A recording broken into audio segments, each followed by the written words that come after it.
Ladies and gentlemen, welcome to the Price Check here on the In the Zone Network, where we go city to city, state to state, worldwide. Checking back in on the world of the NBA and NFL today. Now, of course, we're going to get to a quick preview of the NFL Divisional Round games here this upcoming weekend. But first, we are in the heart of trade season here in the NBA. We had yet another trade here involving the Toronto Raptors, this time sending two-time All-Star Pascal Siakam to the Indiana Pacers. In return, they get 3 first-round picks, 2 of which taking place in this year's draft, 1 in 2026, as well as Bruce Brown, Jordan Ward, as Kyra Lewis from the New Orleans Pelicans. Pelicans also get some cash considerations for coming off of Kyra Lewis in that deal. So, what does this mean for the Raptors? It means rebuild, in my opinion. We saw this with the OG Anunoby trade, them trying to acquire younger players. Now, in this case, of course, Bruce Brown maybe not fitting that mold, but I also see them either at the deadline or here in the next few days rerouting Bruce Brown to probably another contender in some way, shape, or form. So loading up on some younger players, younger talent to be able to evaluate alongside their young piece in Scotty Barnes. And then from the Pacers side of this, I do think this puts them in a slightly higher tier in the Eastern Conference. Now, I don't think that this makes them as good as the Celtics or the Bucks, but they're certainly in the conversation with teams like the New York Knicks, the Philadelphia 76ers, the Miami Heat.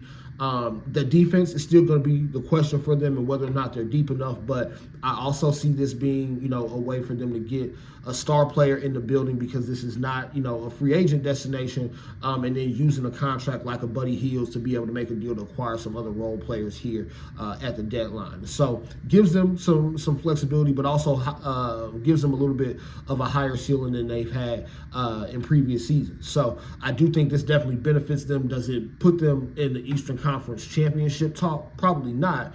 But for Indiana, that may not even necessarily be the goal. They want to have a competitive team year in and year out. I do think this is going to be the best way for them to be able to accomplish that goal. So you've got them making a trade. We'll see what other trades come about here in the coming days and weeks leading up to that February trade deadline. Of course, there's a number of teams that are going to be looking to make themselves better before that deadline. So we'll see how that plays out here coming up. So now switching gears, NFL playoffs.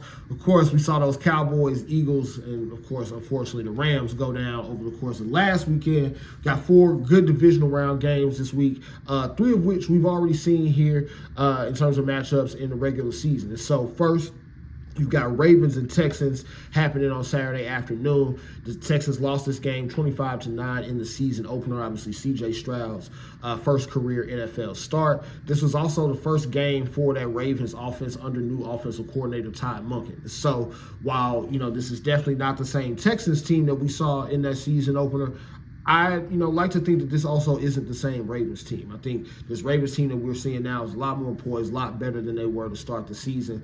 And I think they showed that here in this divisional round game. Probably a game that they win. I don't know if there's going to be a ton of points, but this is probably like one of those 27-17 or even like 27-14 types of wins. Because, again, I do believe that Ravens defense is pretty stout as well. So the Ravens will win that one and punch their ticket to an AFC Championship game. Now, night game on Saturday, you've got Green Bay and San Francisco. This is a matchup we've seen a couple of different times in previous playoff matchups. Now, Kyle Shanahan, while he doesn't typically beat Matt LaFleur in the regular season, we've seen him now go 2-0 against Matt LaFleur in the playoffs. We mentioned 2019. It's a blowout win in the NFC Championship game before going on and losing to the Kansas City Chiefs in the Super Bowl. And then 2 years later, 2021, they did go into Green Bay and win that game 13-10. It was like a blizzard, super cold temperatures. They went in and got it done on the road against Matt LaFleur's Green Bay Packers and, of course, Aaron Rodgers at the time. Now, of course, Jordan Love has the pleasure of going up against that San Francisco defense, and I think this is probably going to be our blowout of the weekend. San Fran, of course, got some extra time to rest. Those guys are going to be healthy. CMC, Debo, Brandon Ayuk, George Kittle, it's going to be too much on offense, and I think that defense is going to be able to pin their ears back a little bit and get after Jordan Love and put some pressure on him, pressure that you may not have been able to see Dallas put on him last week. And so this is one I think, the 49ers are favored by like 9.5 or 10 points. I'd even take that up to 14. I think this is at least a 2-touchdown win for the 49ers on Saturday. Now, on to Sunday's games.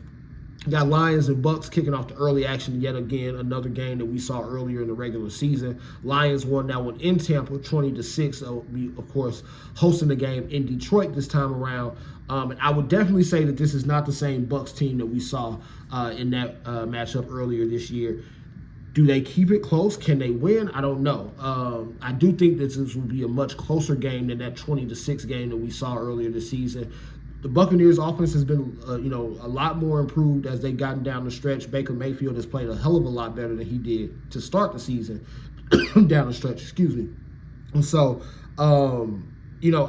this Lions team, they're playing with house money, but the Bucks are too. So this is one of those games where I think the Lions will win, but I do think the Buccaneers can cover the spread. I don't think this is a touchdown game. I think this is a, field goal, 4-point type of game, but I do think the Lions can pull that one out at home and punch their ticket to an NFC Championship game appearance. And then last but not least, you got Chiefs-Bills, the game that we're probably all looking forward to on that nightcap on Sunday.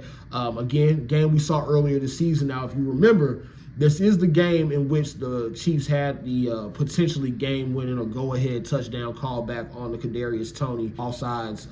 That was a 20-17 game that the Bills probably should have won by more points. Now, granted, they'll be at home this time rather than Arrowhead, but even with that, I don't know that I can pick against Patrick Mahomes and the Chiefs, at least in this particular matchup. The Bills, again, they've won these regular season games the last couple seasons, but I do think that for the Chiefs, they just have the number of the Bills right now. And again, the Bills defense is continuing to lose guys. They lost Matt Milano, Trey White earlier in the season. They lost the linebacker Bernard last week. Teron Johnson, the cornerback, they also lost him last week. So at some point, the injuries start to become too much. We saw it with the Dolphins going up against the Chiefs last week. And I think even with this being Patrick Mahomes' first road playoff game, this is still a game that the Chiefs will probably pull away, whether it's by a field goal, 4 points, something like that. Again, will be a pretty tight game, and I think it's probably going to be the best game of the weekend. But I do think the Chiefs ultimately pull that out. So just to recap, we got Ravens winning, we got 49ers winning, we got the Lions pulling out a close one, we got the Chiefs pulling out a close one for a divisional round weekend. So let's see if those predictions hold up. And then, of course, we'll check in on next week as we get ready to get a little bit closer to Super Bowl 58. So till next time, though, ladies and gentlemen, this has been Price Check Podcast. I am your host, Josh Price. Check it out.